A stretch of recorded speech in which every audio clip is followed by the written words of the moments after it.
look to build those career-connected systems that treat technical skills, language, and work-based learning as one integrated talent pipeline, not three separate divisions. I think that is something that gets lost a lot in CTE. We start with, these are the career opportunities. Like, yes, that's important, right? We need that, but we should start for the individual to try to uncover the passion, that talent, the skills, the things.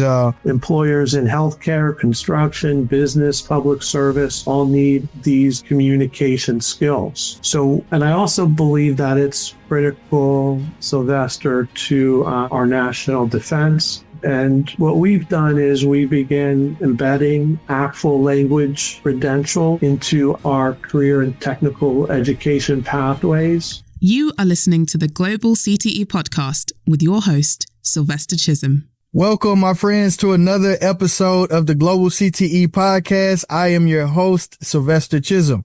This is the place where I interview the best, the brightest, the movers, the shakers, and the innovators. Today is no different. I have my good friend, Dr. Michael Herrera, here on the podcast.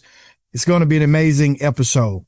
You know, the podcast has really turned into a trusted place for leaders to find that edge of information that we're all looking for to help support our students and our school systems. Now, let me tell you a little bit about Dr. Michael Herrera. He's a senior education and workforce systems leader with more than 2 decades of experience operating at the intersection of policy, practice, and economic mobility. He currently serves as the executive director of Upper Bucks County Technical School, where he leads a multi-district public CTE system focused on outcomes, accountability, and employer trust. Michael is also a national board member of ACT and a leading voice on systems level CTE design, especially the idea that language, when credentialed and trusted by employers, becomes a powerful economic asset. Today's conversation is about turning interest into impact and education into real economic mobility. Dr. Herrera, welcome, sir. Welcome to the show. Excited to have you, man. Thank you, Sylvester. Glad to be here. Very kind introduction. I appreciate it. Yeah, you know, I follow your work on LinkedIn, the conversations around, you know, language and how that really is an economic asset. I'm super excited to dive into that because that's a topic that we really haven't explored much on the podcast. But before I get into that, man, I have to know, what's the origin story? How do you get here? Thank you, Sylvester. My journey started with blue collar roots. I grew up around hard work, craftsmanship, and showing up for people. I was also shaped by athletics and coaching early in my career, which taught me discipline, teamwork, and that systems matter. You can't win on talent alone. I started off as a teacher and coach, but moved into leadership because I realized that even great classrooms can't overcome broken systems. I wanted to work on the structures that determine whether opportunity actually reaches our students. Today, I have the great fortune of leading a regional career and technical education system, and my focus is on building pathways that turn student interest into real economic outcomes through credentials, work-based learning, and strong employer partnerships. I also am fortunate to represent the Association of Career and Technical Education and serve as the ACTE Region 1 Vice President. At the end of the day, I believe education is one of the most powerful drivers of economic mobility, but only if it's aligned to the real world. As you mentioned, I look to build those career-connected systems that treat technical skills, language, and work-based learning as one integrated talent pipeline, not three separate divisions. I like that. I like that. Our audience knows what city and state is Upper Bucks County Technical School? Percy, Pennsylvania. It's in Bucks County. Okay. Awesome. That's awesome. We had, our friend, who's the CTE director at Hershey, at the Hershey School in Pennsylvania. Yeah. Yep. Awesome. Was that Rachel Mann was my mentor through the ACTE leadership, and she was what a great mentor she was and currently is. Yeah, no, Rachel. Yeah, she's awesome. She's awesome. Someone I certainly stay connected with throughout the year, talking all things CTE and AI. We're gonna have her on this year as well on the pod again to come on. But great things happening in your state, man. I'm curious. Let's go into some of the work that's happening at Upper Bucks. Like, what's something I would like to hear that you're proud of, that you and your team are working on there? So I think, as we mentioned, my philosophy is from interest to impact. Mm-hmm. Traditionally, we've done a decent job, especially in the career and technical education schools, helping the students discover what they're interested in. We recently partnered with John McKenna and Myers-Briggs, and he's through Myers-Briggs helping our students with a super strong inventory. I really believe in the term ikigai. That's purpose and passion. It's what the world needs, what you love, what makes you money, really coming together. And I think we are moving towards that path, right, of that interest, but I think we still have a long way ahead. So right now, when we take that interest, we're doing our best to connect that to student skills, credentials, and real job opportunities. Many school systems, that's where that gap is, where they lose equity, return on investment, and momentum. At Upper Bucks, the previous 2 years, Sylvester, we had a student body of 900 students, but 146 of our students earn approximately over $1.6 million just during the school day. That's not including nights and weekends. And it's when we measure those outcomes that I believe has the biggest impact on our educational systems. Yeah, I love so much of what you just said. So hats off to you and your team at Upper Bucks at your school. I love the focus of starting with the interest. I think that is something that gets lost a lot in CTE. Where we start with, these are the career opportunities. Like, yes, that's important, right? We need that, but we should start for the individual to try to uncover the passion, that talent, the skills, the things, where their interests are, and then find the work so they can see themselves in the work. I also love that you brought up the ikigai. That's Don Wettrick. We had him on from Indianapolis, from Indiana. And that's a big thing that he was probably one of the first people to bring that to the pod. But talk to me more about, for someone who's listening, what are some of those strategies? I heard Myers-Briggs, but what are some of those strategies to really lock in on helping students find their ikigai, or that interest? I love it. So we created a summer camp years ago, especially helping our non-traditional students, for example, in construction, it's in advanced manufacturing. It's giving students that have the ability, it's connecting that ability with their interest. So I think the earlier we start in providing these opportunities, the better off we're going to be. Mm-hmm. I think it's important that we expose students at the middle school through different tours, through different programs, and really just linking interest to college and careers. And I believe they definitely go together, and we can no longer work in those silos. And those conversations can start as early, I believe, as kindergarten. One of my superintendents, Dr. Matt Friedman, is doing that with the World of Work. And the teachers are having those conversations, really just providing opportunities for students. Yeah, that's good. How soon? So you all in your district are going all the way back, starting in elementary with the World of Work. Yes, my one of my sending schools are, and it's just about alignment, and it's removing silos. Yeah, I think it's so important, Michael, when you think about like the quote that I really try to live by for this podcast, what you see, you want to be. And it's like that exposure is such a critical piece, connecting that interest, and then you all are doing tours like middle school. You said you're bringing them, they're getting a chance to see programs that you all have to offer, or like what are some of the things you're doing with the middle school from that interest / exposure standpoint? Yeah, absolutely. Tours. And I think sometimes one of the things we forget is being able to celebrate.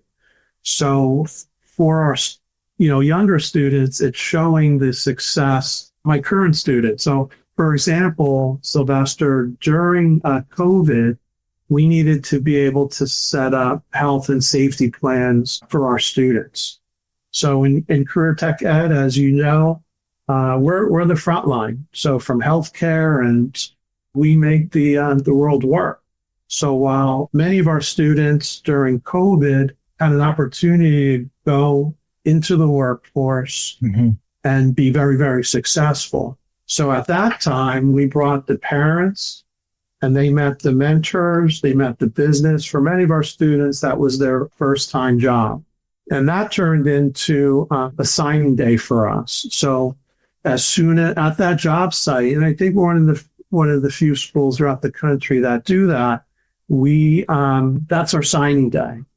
We celebrate that. We take a picture, we put it on our Facebook, our LinkedIn, and that just celebrates the students' accomplishment of not only their first job, but many of these jobs, as you know, lead to life-sustaining wages.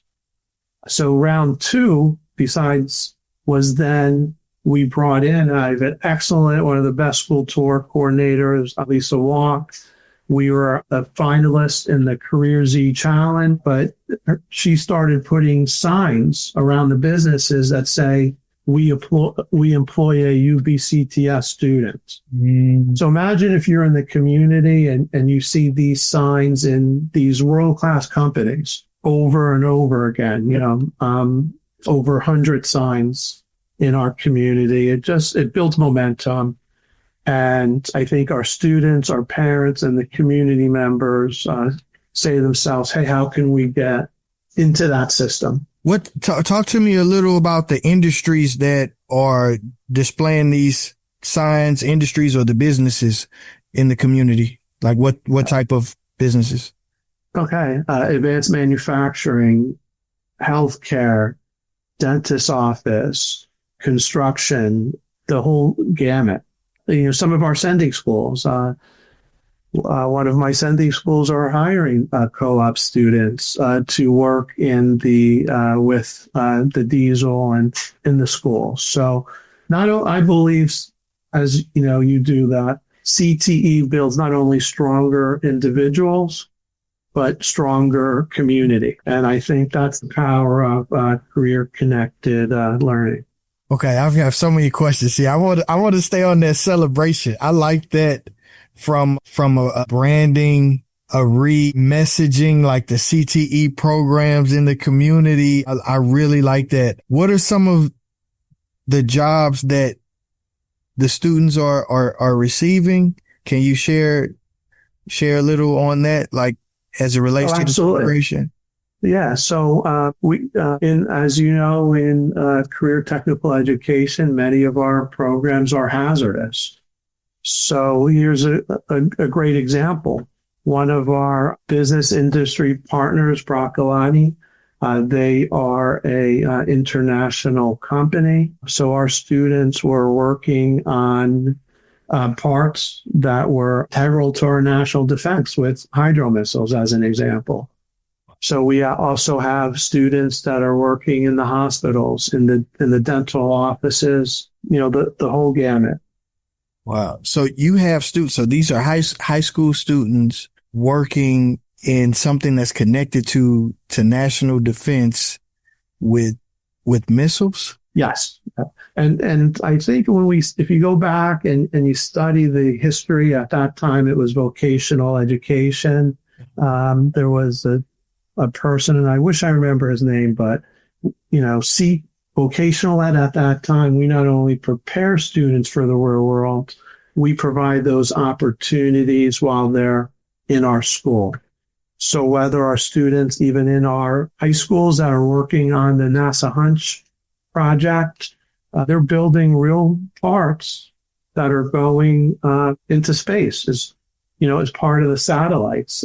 Sylvester, I got a great story. Yeah, let me hear it. Our female students was looking at the design out of one of those parks, and our instructor, Chris Cancelier, amazing instructor, was saying we need to build a design. So we're going to try to make a part that will help the students actually build it. And the student said, Mr. Cancelier, there's not enough measurements on the design. It's missing. So here we have a, first year student in a high school going back to NASA and saying, hey, this part is incomplete with the information that we have. Many, many emails, and turns out that she was right.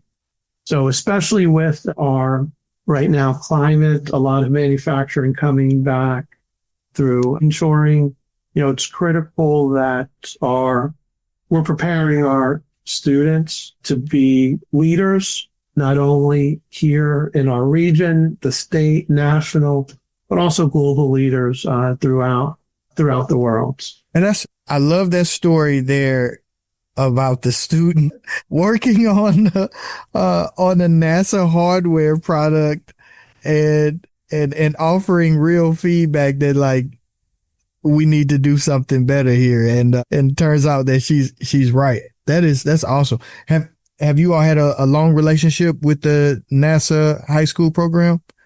Yes, absolutely. A former teacher, Rich Matthias, brought the program in, and we've been doing it for a number of years now. It's really neat. They get to sign a part that goes up into space too. So we really appreciate their relationship, and what a wonderful organization. Yeah, that's awesome. And I've heard a few people mention it, but for anyone who's listening, who's not familiar, the NASA Hunch program, you can find it nasahunch.com, but it's high schools united with NASA to create hardware, and it's a nationally recognized workforce program. It's been around for over 20 years. So that's awesome. Michael, any outcomes from that, like with students going on to do some interesting things, any stories from that potentially? Absolutely. Just through those partnerships, it's really nice to see our students start off on our school to work cooperative education program. And then through hard work, talent, and great training that they received at our school, are now junior engineers and are coming back and help train the next group of students as part of that process. Yeah, that's impressive. That's really impressive, Michael. I know you do a lot of credentialing at your school. That's a big thing that's important to you. You're a leader in that space. But I want to, as we think about that, I want to talk about language, man, like something that we haven't really explored much on the pod. And you said language is an economic asset. Break that down for us. What do you mean by that?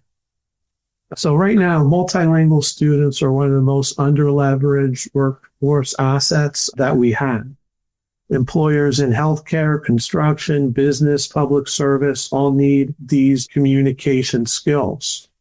So, and I also believe that it's critical, Sylvester, to our national defense. And what we've done is we began embedding actual language credential into our career and technical education pathways, which I think has been very productive, not only for our students, but businesses. I had an opportunity to participate in the Seal of Biliteracy Summit a few years ago in Washington, D.C. And Sylvester, what we've done is we work closely with the Office of Career and Technical Education and the Office of English Language Acquisition, removing those silos between those two organizations.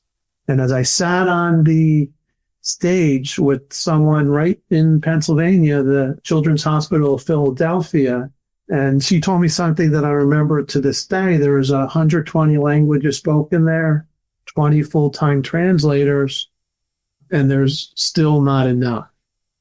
So when we went back to the school and we found in our healthcare that our students can be, they're getting their technical certificates and credentials, but why not credential their language? So we've had students that were credentialed through the ACFL, through Language Testing International for Turkish, Spanish, Mandarin. And just think about the value of that, especially in a high stressful situation, whether it's in healthcare or the dental, or even on the job site, the value and importance of that. It to me is a game changer, and I'm just glad to be part of this work, Sylvester. Yeah, I was deeply impressed by that when we were talking about that, a week or so ago. Let's make it tangible. How is language, or this particular scenario, language, this credential, how could it apply to construction or to hospitality or to the healthcare field? Well, absolutely. I had the opportunity to talk in front of a university women group, and one of the students that I brought is currently working for the IBEW, and she is bilingual. And she just talked about the importance of being able to communicate on the job site. As you know, safety is of the utmost importance. A few years ago, we've created a strategic alliance with OSHA, where they help guide and ensure that our students, not only are our programs safe, but when our students go out into the community, that they take those best practices. So coming back again to the language, because she's bilingual, many times she's translating on the job site. And we know that communication or lack thereof can result in both injuries and death. So that's one example. I know there's some research with MTA in New York that really talk about the importance of safety and communication on the job site. Healthcare, it's critical because the information from the patient to the doctor, and it's also just having someone feel comfortable. So being able to speak in someone's language puts them at ease. They're more willing to talk a little more about their symptoms. And to me, it's a no-brainer. Why not credential? These are legally defensible. And why not combine that? Mm-hmm. I think Georgetown has really talked about the value of importance of credentials overall, 5 to 20% more salary. So language and technical skills, to me, is a natural fit. No, absolutely. And I like how you're saying breaking down those walls, those silos between career tech education and ELA. Can you walk through that a little? Like, what are some of the hurdles that you've had to overcome? Well, that's a great question. So for me, Sylvester, it was really talking about bringing language into career and technical education. But what I'm finding, it's now working backwards. It's bringing career-connected learning to our language programs. So I had a wonderful opportunity to help work and guide the Pennsylvania World Language Roadmap. Very familiar with the Virginia World Language Roadmap also. And for our students in our language programs, whether it's heritage, whether it's world language, whether it's our EL students, I think it starts by just telling them it's an asset, that it's a gift. And as difficult it may be, I don't think they realize that this is as an asset. So I think, again, bringing those silos down, working backward, and then talking about how that language, the career-connected learning or the process works hand in hand with language. Okay. I have so many thoughts going right now based on what you're saying. So let's see here. Okay. And then Sylvester, just one more thing. I had an opportunity to do a global summit in Virginia in Virginia. And okay, I think it just goes back to that global leadership, right? And to me, global leadership starts with our students, developing their language skills, and really just find it fascinating. There was a gentleman that I was on one of my panelists, Everett Jordan. Now he's part of the Foreign Intelligence Officers Association, brilliant person, knows 5 languages. And again, it's just connecting language with those careers that, going back to the original question about why is this important?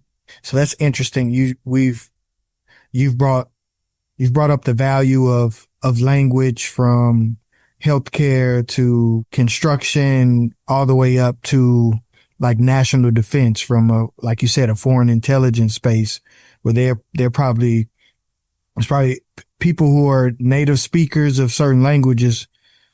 I'm certain to have a high value in a space like that. Yeah. Yeah, absolutely. Yeah.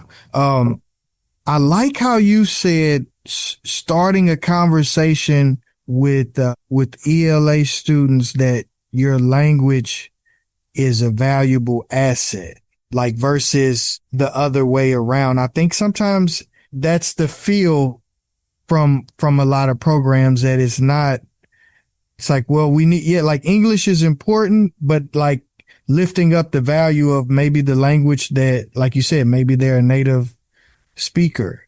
Can you talk more on that? Yeah, absolutely. One of my colleagues had an opportunity to go into an EL classroom. Many times they're sheltered classrooms, and he just talked about the importance of finding their purpose and their passion, right, through career assessments like the Myers-Briggs Super Strong, and then credentialing their language, which is a superpower. So when you take, again, helping them find their purpose, their passion, credentialing their language, and then giving them an opportunity to grow and develop, right? Many times we just see classrooms, traditionally is where education takes place. We know that's not true. The success that we've had placing students in those school tour programs, and that's an investment. It's an investment from those employers.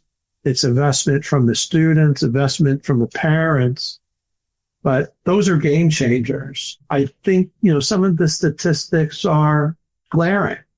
So, for example, again, going back to college or university students, where 77 graduates at the university level felt they learned more after 6 months on the job than they did after their university training, is a little concerning. So why not start that early and just say and give those opportunities for our students that would help with their interests? And hey, I have the ability or the skill set to do that. Why let me then focus on how to get there? Yeah, I'm curious, Dr. Herrera, what's the entity that's offering the language credentials? Right now, it's ACFL, and we've, Sylvester, created a strategic alliance with NACD. NACD, Kathleen McNally is a great advocate in assessments. Currently, as you know, they're testing both the written and performance assessments, and we've had a great conversation, wrote a blog. Why not add language for these students that have that. So again, really breaking silos down, Sylvester. And you know what's great, and you know this, career and technical education is full of passionate people that care very deeply, and you want to be able to share and best practices and help. Oh, absolutely. Now, okay, so I want to walk people through this. Okay, so we have our students. We're pushing language is an economic asset. We support credentialing that language. Now, talk to me about the job opportunities. How do we find those? Who's hiring? Yeah, who's hiring these young people or the folks who have the credentials with language? Great point. And the first thing is really to start with that labor market demands. We're fortunate enough to have over 200 business and industry representatives that come into our school.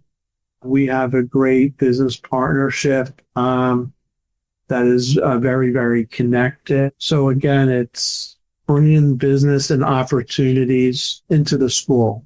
Mm-hmm. So all of our pathways at the school are designed with those credentials. And then I think it's just having great, school tour coordinators that bring all of that together. And for Sylvester, to me, it's hope is not a strategy, alignment is.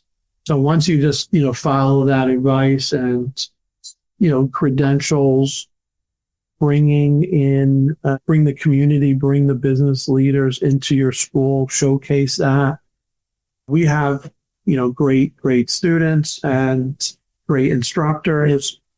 I think it just kind of, opened those doors. Yeah. On the language side, are we positioning the students as translators, or is that the one of the value exchanges there? I think it's the whole, it's wide. I don't know if there's too many jobs if you're, fortunate enough for the translator, but I think there's such a demand in all of the different program areas. Okay. I was speaking to a recent grad at a neighboring technical school, worked for a company called B. Braun.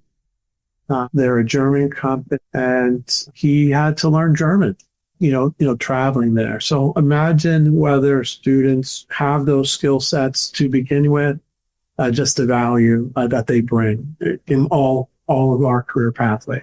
Absolutely. So, okay, look, let's push on something. I'm going to see what you think on this, Dr. Herrera.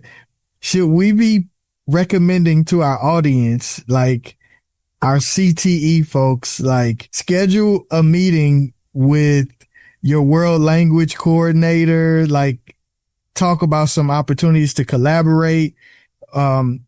What's something tangible that our people could take back into their school system, into their district, that could begin some of these conversations to really reimagine language as an economic asset? Sylvester, I think that's part of it. I think you're going to, on your podcast, put some different links on what we've done. Yes. It really just starts with a champion.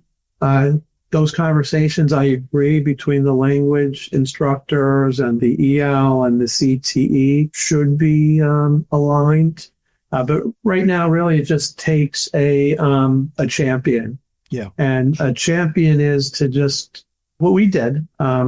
It's almost like a student find. And we started going through our records, but not everyone identifies that they have a language proficiency. Mm-hmm. So we've greatly increased. Once we, met with those students, we found out there were many, many more that would benefit. And nowadays, who wants more tests or, and stuff like that? But their friends told their friends.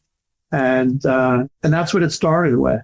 It's the assessments can take a few hours. And again, it's not a pass or fail. It's just providing an opportunity where they are on their journey. It's, reading, writing, speaking, listening. And we do know that there are different connections with different careers. So obviously you don't need all four to be advanced proficient, but it also is a way to help put that on your portfolio. And so I think that's it. It's just finding a champion. The assessments are really helpful. And I think if you provide that link, if anyone has any questions, I'd be glad to advise and help them. No, certainly. We will definitely link more research, the things that Dr. Herrera and his team are leading, this language and credential work. They're very important. I want to move to Region 1, man. Like, what's happening in the world? What are we excited about in Region 1 ACTE? Anything you want to lift up there? Thank you, Sylvester. So happy to just start the ACTE Region 1 LinkedIn site. It's a wonderful opportunity for us to combine both our CTE systems, our higher ed partnerships, and our business and industry, to be able to come together. We coming off of the national conference, record attendance. It's a great time to be in career technical education. Looking forward to our Region 1 conference coming up in Cincinnati. All right. And next year we'll be in New York City. So we're already started getting ready for that. That's awesome. When is your Region 1 conference? When is that coming up? That's going to be in April. In April this year. Okay. Yeah. And then next year in the big city, New York. Yeah. Yes. That's all right, man. I like it. It's exciting. I think it's always good, the gathering that happens, just the in-person exchange of knowledge, and you walk away with some insight. So hats off to you and your leadership team in Region 1 putting that work together. Yeah, Michael, you have me really floored, man, with the language stuff. So I'm sorry. I was really stuck on that because I think you brought up something that was a very, very deep insight. And what I've come to know about you and the work you're doing in your school system, like those industry partnerships are critical. And you found success in building those relationships. What advice do you have for building strong industry partnerships, like with your CTE school? What's working? I just firmly believe, Sylvester, that really every student deserves a pathway that leads to dignity, stability, and opportunity. When we align education with real workforce needs, we're not just changing graduation rates or standardized test scores, but we're changing lives and communities. And here's another, quick example with that. Right now, healthcare, EMT, especially in a rural school. So we found that our local EMS was about 20 minutes away, and they weren't really able to have fast response times. And with over, 900 students in my school, hazardous occupations, what we've done, Sylvester, is we provided an opportunity for them in the front of our building that becomes a satellite location. So it serves two purposes. The first purpose is it's going to, reduce time, but it's also providing opportunities for our students to get trained about the EMS and see the value. So we have Chief Tuttle, who's led that initiative, always willing to come in, work with our students, help with those credentials, and slowly but surely we're seeing more students that are getting involved with those emergency services, which we love. And to me, that's what career and technical education is about. I love that example. Is both strategic, impactful, and practical, and it's serving the students and the community. That's a great example in your approach there. All right. Before I ask my last question to you, if someone who's listening, they want to reach out to you, they want to learn more about whether it's the Region 1 conference or they want to learn more about multilingual, credentials or language credentials or any of the career connected learning, how should they reach out to you? Through LinkedIn and through would be the best way, through message. Okay. Absolutely. Absolutely. All the information will be shared in the description to connect with Dr. Herrera. He's really leading this work around language and CTE. So I encourage you to explore and learn more. You have the innovator right here. Okay. So my final question, I ask this of everyone, Dr. Herrera. What's your vision for the future of career and technical education? Okay. Thank you, Sylvester. And on this Dr. Martin Luther King Day, one of my most meaningful experiences has been working with Dr. Alveda King, who was the niece of Dr. Martin Luther King. And our conversation focused on youth leadership, and that civil rights today must include access to real economic opportunity. That perspective has deeply shaped how I view career-connected learning, not just as workforce preparation, but as a modern civil rights infrastructure. Education should lead to both dignity, mobility, and contribution, and all of those are finishing, completing the work that Dr. King began. Wow. I mean, I couldn't, I don't think I could close it out any better than that. I appreciate the Dr. King reference, as we were talking a lot about that in the pre-show on this day. Not sure what day you're listening, but the day we recorded this was on MLK Day. So we're talking about that economic dignity here as actually a wonderful through line to celebrate that work and continue that work, legacy of Dr. King here. So thank you for sharing that insight. It's been a joy to have you on the podcast. I know you and I are going to stay in touch beyond this for sure. For my listeners, if you enjoyed this episode, please don't be selfish. Share it with a friend or colleague who needs to hear the insights that came out of today's conversation. And until the next episode, remember, you don't have to be great to get started, but you have to get started to be great. Peace. Thank you for listening to the Global CTE Podcast. Be sure to like and subscribe to be the first to know about future episodes.